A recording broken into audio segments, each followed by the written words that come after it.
Halo guys, balik lagi dengan gue Mimin. Gue Mimin pengen kasih tahu kalian, ternyata banyak banget nih di dalam diri kalian harus kalian cari atau ulik lagi.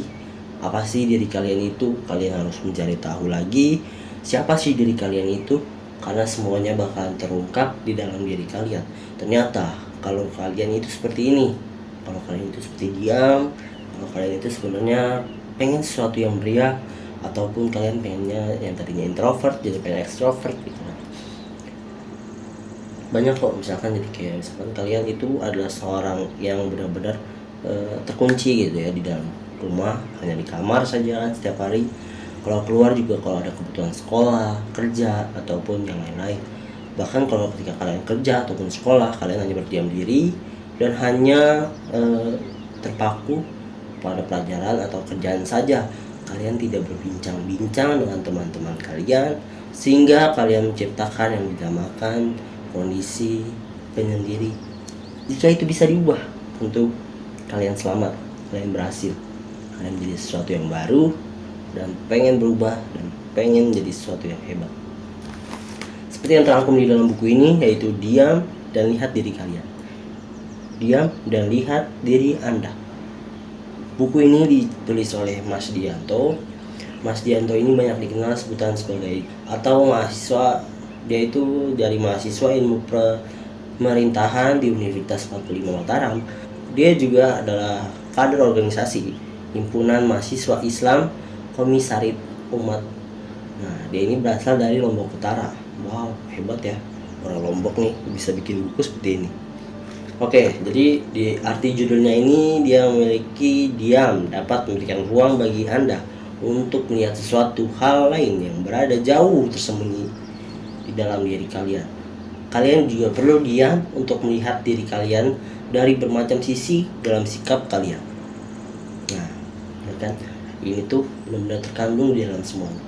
Kalau kalian bisa melihat diri kalian sendiri, bahkan kalian bisa bercermin di dalam diri kalian. Bagaimana sih diri kalian itu? Nah, oke. Jadi buku ini tuh memiliki tentang banyak tertuang saran dan pendapat, juga kalimat-kalimat nasihat untuk kalian jadi lebih produktif dalam mengembangkan kualitas diri kalian sendiri. Berarti ini itu seperti macam motivasi ya, dan saran untuk kalian menjadi lebih baik lagi. Nah, sinopsisnya ini, apa yang kamu ingat kalau saya meninggal nanti? Buah pikiran yang muncul setelah kalian membaca tulisan-tulisan yang ada di dalam buku ini. Teringat kalian yang telah menyebar luas tentang buah dari pikiran, bahwa ucapan dan tindakan adalah wujud dari apa yang bersemayam di pikiran. Kalian ingin terkenang atau tercatat seperti apa? Yaitu adalah 50+1%. Kendali ada di tangan kalian. Ketika tidak ada teman yang dapat dihampiri atau tidak ada yang dihampiri, maka sebenarnya teman kalian adalah diri kalian sendiri.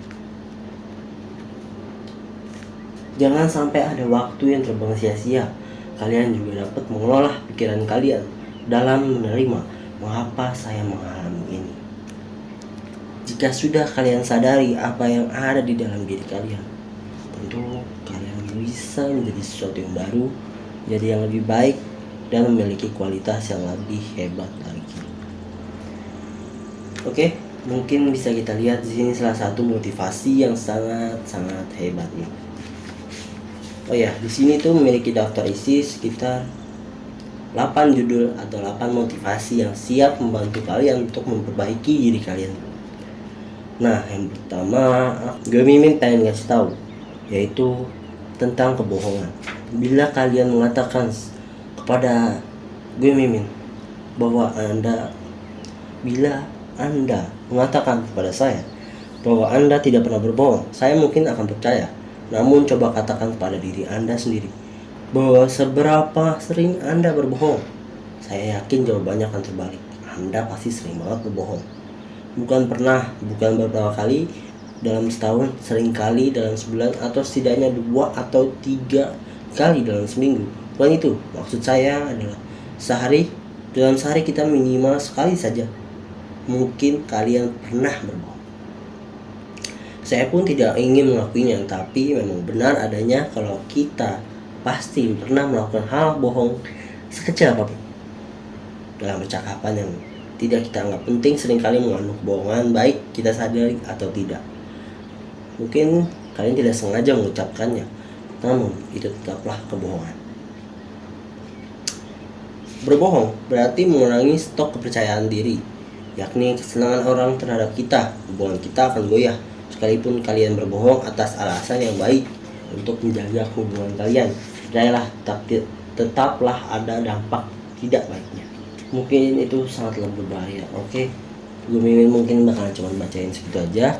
Ternyata jika kita berbohong, tentu bakal ada kebohongan lainnya, dan memang sehari-hari pasti kita pernah berbohong. Nggak mungkin nggak. Yang tidak pernah berbohong ataupun yang benar-benar tidak berbohong adalah Nabi Muhammad SAW, karena dia adalah seorang yang benar-benar suci tanpa dosa, tidak pernah berbohong. Mungkin kalian pernah mendengar cerita kalau Nabi Muhammad SAW itu dia mengalihkan suatu pembicaraan tanpa berbohong. Jadi misalkan zaman dahulu kala tuh ada cerita seperti ini. Ada seorang mungkin ini terlilit hutang, namun dia tidak ingin membayarnya atau belum pengen membayarnya. Jadi dia kabur lalu melewati seorang bernama Nabi Muhammad SAW. Nah, ketika situ dia bermohon kepada Nabi Muhammad untuk tidak diberitahu arah jalan yang telah dia lalui. Namun Nabi Muhammad SAW mengiyakannya. Wow, tentu tindakan ini membuat kita kontroversi dong.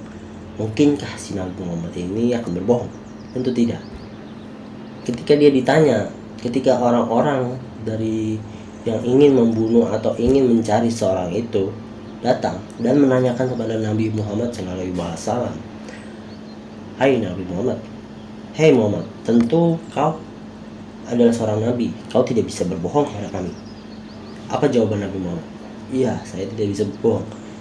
Lalu dia menanyakan lagi, "Apakah kau melihat seorang laki-laki yang menuju kemari? Arah manakah yang dia tuju?" Sadar akan hal itu, dia tidak bisa berbohong. Tentu saja dia sudah maju satu langkah sebelum orang-orang tersebut datang. Lalu dia bilang kepada orang-orang tersebut, "Kalau sejak saya berdiri di sini, saya tidak pernah melihat orang-orang melewati saya."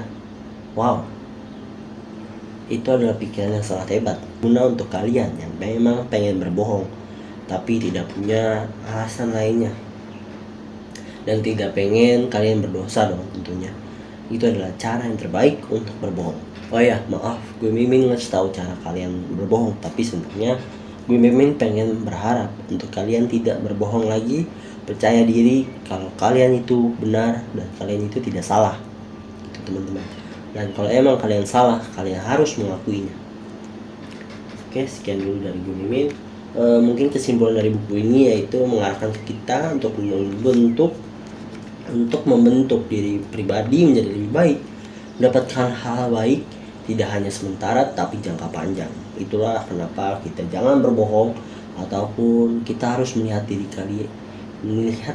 kita sendiri, apakah kita ini sudah benar atau belum. Jika sudah benar, tentu kalian akan berharap kalau diri kalian sudah menjadi lebih baik. Oke, sekian dulu review buku dari gue Mimin. Jika kalian masih penasaran dengan isi buku ini dan motivasi apa aja sih yang terkandung di dalamnya, kalian bisa langsung aja cek www.wikipedia.com, lalu kalian cari buku yang berjudul Diam dan Lihat Diri Anda. Di marketplace juga ada kok, di Shopee, Tokopedia, ataupun Bukalapak. Oke, sekian dulu review buku dari Gue Mimin harap itu semua bermanfaat. Lalu jangan lupa juga subscribe, like, komen, dan share ke teman-teman kalian agar kalian tidak ketinggalan informasi-informasi selanjutnya dari Gue Mimin. Bye-bye.